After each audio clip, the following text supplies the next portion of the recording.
கொலை நாடாக, கொள்ளை நாடாக மாறி கிடக்கிறது. பத்திரிகைகளையும் ஊடகங்களையும் பார்த்தால் எங்கு பார்த்தாலும் கொலை, கொள்ளை. பெண்களுக்கு பாதுகாப்பு இல்லை. போதை மருந்து பழக்கம், போதை மருந்துக்கு ஒரு ஹப்பாகவே தமிழ்நாடு மாறி இருக்கிறது என்பது வேதனைக்கு உரியது.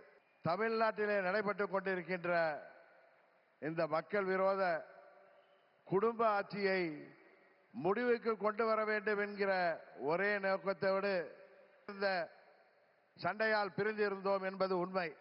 இன்றைக்கு எல்லாவற்றையும் தூக்கி எறிந்துவிட்டு பாரத பிரதமர் மோடி அவர்கள் தமிழ்நாட்டிலே ஒரு மக்களாட்சியை உருவாக்க வேண்டும்.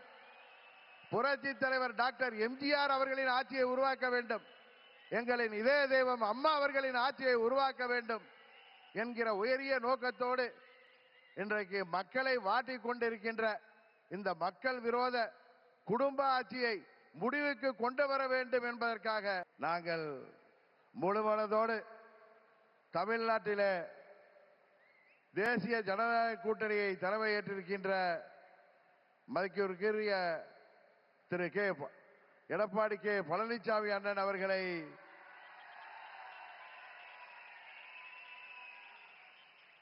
முழுமனதோடு ஏற்றுக்கொண்டு வந்திருக்கிறோம்.